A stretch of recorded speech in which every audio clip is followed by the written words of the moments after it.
Middle east की war report लेकर एक बार फिर आपके सामने हाजिर हूं। खबरें बहुत सारी हैं, लेकिन शुरुआत में लेबनान के बॉर्डर से करूंगा। हिजबुल्लाह और इसराइल के बीच लगातार झड़पें अभी भी जारी हैं। इसराइल ने लेबनान के ऊपर एयर स्ट्राइक की, बहुत सारी तबाही मचाई, लेकिन हिजबुल्लाह खामोश नहीं हुआ।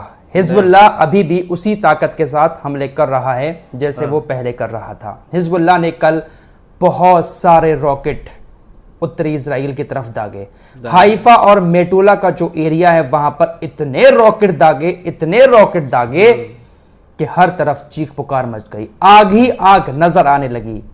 बड़े बड़े सेब, जैतून के बागात पूरी तरीके से तबाह हो गए।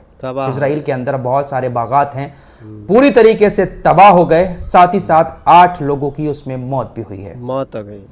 हिजबुल्लाह ने अब आम लोगों को निशाना बनाना शुरू कर दिया है। हिजबुल्लाह, हमास, हूती या फिर ईरान, ये वो लोग हैं जो अपने हमलों में आम लोगों की जान नहीं लेना चाहते हैं। ये सिर्फ सामने वाले को बुनियादी तौर पर नुकसान पहुंचाते हैं। हमास ने भी जो हमले किए हैं उसमें बहुत कम ऐसा हुआ है कि इजराइल के आम नागरिक मारे गए हों। हिजबुल्लाह भी जो हमले करता है वो ऐसी जगहों पर करता है जहां पर इजराइल को नुकसान हो, आम लोगों की जान ना जाए। लेकिन अब हिजबुल्लाह ने भी हमले शुरू कर दिए हैं। जिस बाग में हमले किए, सेब का एक बहुत बड़ा बाग था हाइफा के अंदर, वहां पर कई सारे मजदूर काम कर रहे थे। इजराइल के भी थे और दूसरे देशों के भी मजदूर वहां पर थे। वहां पर 7 लोगों की मौत हुई और 1 मौत दूसरी जगह पर हुई है। तो कुल मिलाकर हिजबुल्लाह के हमले में 8 लोगों की मौत की खबर आ रही है। हिजबुल्लाह लगातार यही कह रहा है कि जमीनी ऑपरेशन में हम कभी भी इजराइल से नहीं हारेंगे। उत्तरी इजराइल के एक गांव में इजराइल की सेना घुसने की कोशिश पहले भी कर चुकी है। हिजबुल्लाह के लड़ाके पहले भी इजरायली सेना को वहां से खदेड़ चुके हैं। तीसरी बार इजराइल की सेना ने जो लेबनान के बॉर्डर पर खैम गांव है उस गांव में घुसने की कोशिश की। घात लगाकर हिजबुल्लाह की तरफ से खतरनाक हमले किए गए। इजरायली सैनिकों को वापस लौटना पड़ा, उसमें भी कुछ इजरायली सैनिक घायल हुए हैं। साथ ही साथ हिजबुल्लाह ने कल लेबनान के बॉर्डर के अंदर जो इजरायली सेना अपने टैंकों को लेकर, अपने वाहनों को लेकर पहुंची है, उनको भी अटैक किया। हिजबुल्लाह ने कहा है कि इसमें भी कुछ इजरायली सैनिक मारे गए और घायल हुए हैं। तो हिजबुल्लाह जमीनी तौर पर इजराइल से हार नहीं रहा है। नहीं, इजराइल के पास एक ही हथियार है जो मैं आपको लगातार बता रहा हूं। यही बात मैं हमेशा करता हूं कि एयर स्ट्राइक करके ही इजराइल किसी भी देश को तबाह करता है। ईरान की तरफ वापस आते हैं। इसके अलावा नहीं। अब बॉल इस वक्त ईरान के पाले में है। हमला करने की बारी, अगर देखा जाए, वैसे तो कोई हमला ना करे, सुकून हो जाए तो ज्यादा बेहतर है, लेकिन अगर देखा जाए तो इस वक्त हमला करने का अधिकार ईरान के पास शायद नजर आ रहा है। क्योंकि इजराइल हमला कर चुका है, अब पलटवार ईरान को करना है। यही सब हो रहा है ना इतने दिन से। ईरान पूरी तैयारी कर रहा है। अमेरिका के न्यूज चैनल्स भी कह रहे हैं कि अमेरिका के अंदर चुनाव आ रहा है, उससे पहले ईरान हमला जरूर करेगा। अब ईरान एक चालाकी चल रहा है। ईरान इन देशों की नजर से बचने के लिए डायरेक्ट अटैक इजराइल के ऊपर नहीं करना चाहते। कई सारी ऐसी खबरें आ रही हैं कि ईरान इराक में जो उसके संगठन है उसके जरिए इजराइल के ऊपर एक बहुत बड़ा हमला प्लान कर रहा है। बहुत सारे मिसाइल और रॉकेट तो छोड़े जाएंगे, लेकिन ये ईरान से नहीं बल्कि इराक के क्षेत्र से आएंगे, ताकि ऐसा महसूस हो कि ये हमला ईरान से नहीं हो रहा है बल्कि इराक से हो रहा है। इराक के अंदर भी बहुत बड़ा संगठन है जिसका पूरा समर्थन ईरान को रहता है। उसी संगठन के जरिए वहीं से अपनी मिसाइलों को और रॉकेट को लॉन्च करने का प्लान ईरान तैयार कर रहा है। हमला इराक की धरती से होगा, लेकिन उसके पीछे हाथ पूरा ईरान का होगा। लेकिन नियम के अनुसार ये हमला ईरान की धरती से नहीं हुआ तो ईरान को कोई डायरेक्ट ब्लेम भी नहीं कर पाएगा। आपकी स्क्रीन पर ये जो दिखाई दे रहा है, ये आईडीएफ का chief of staff Herzi Halevi है। ये बाल बच गया, थोड़ा सा घायल हुआ, लेकिन ये मारा जा सकता था। गाजा के अंदर एक घर में ये अपने सैनिकों के साथ मौजूद था। वहां पर बहुत सारी चीजों को ये देखरेख कर रहा था, मूल्यांकन कर रहा था। इसी दौरान एटीजीएस से फिलिस्तीन के लोगों ने गोलीबारी शुरू कर दी। गाजा के उस घर में इजराइल की घोस्ट यूनिट जो है उसके सैनिक मौजूद थे। उस गोलीबारी में 4 सैनिकों की मौत हो गई। ये सिर्फ बाल बच गया, हालांकि ये घायल हो गया है। देखिए, कल शाम की वीडियो में ही मैंने आपको एक खबर दी थी कि ईरान भी अब इजराइल के यहूदियों को अपना जासूस बना रहा है।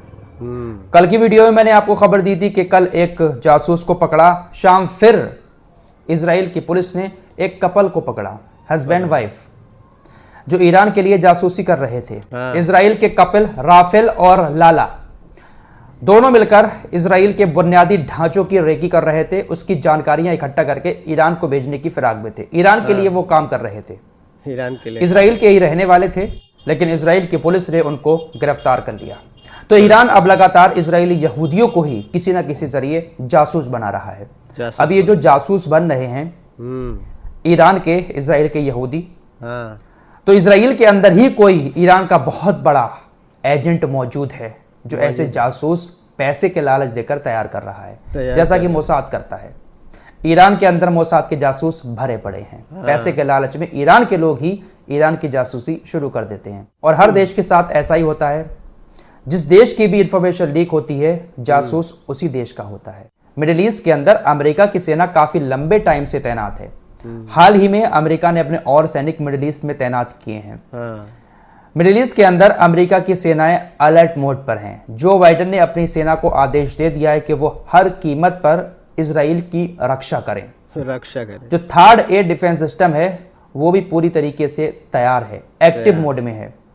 कभी भी हमला होता है तो थर्ड एयर डिफेंस सिस्टम पूरी तरीके से इजराइल को बचाएगा। दोस्तों, शुरू में मैंने आपको जो खबर बताई कि ईरान अपने क्षेत्र से नहीं बल्कि इराक के क्षेत्र से हमला करेगा, खुफिया जानकारी के मुताबिक जो रिपोर्ट्स आ रही हैं उसमें ऐसा दावा किया जा रहा है कि बहुत सारे ड्रोन और मिसाइल एक साथ इराक के क्षेत्र से इजराइल की तरफ आएंगे।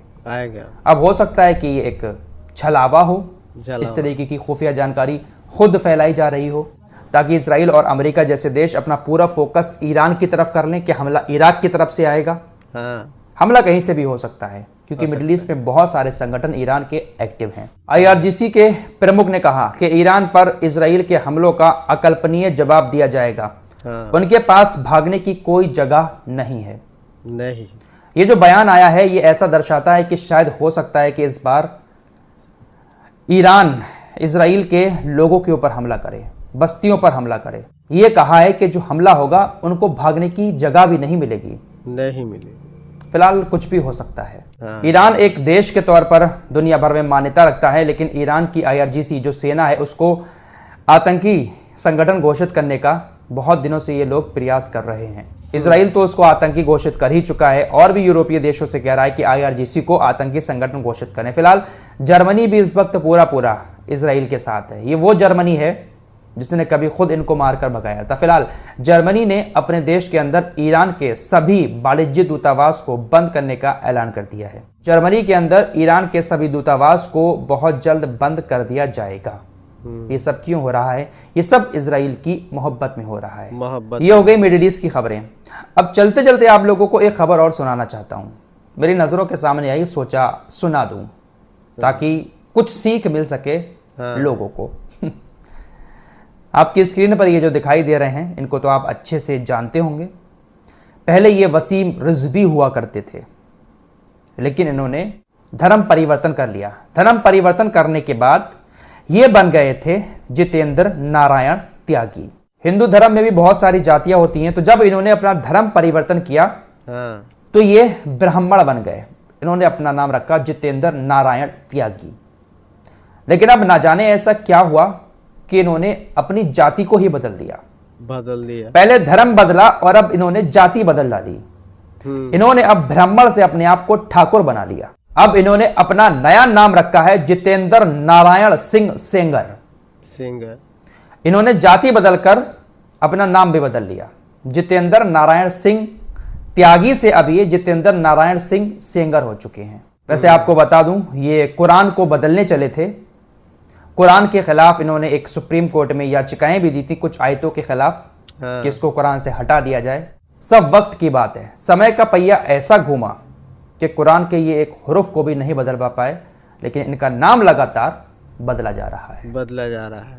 दोस्तों, हमारी वीडियो पसंद आए तो फॉलो सब्सक्राइब कीजिए और साथ ही साथ शेयर भी कीजिए। मिलते हैं अगली वीडियो में, तब तक के लिए अपना ख्याल रखिए। धन्यवाद।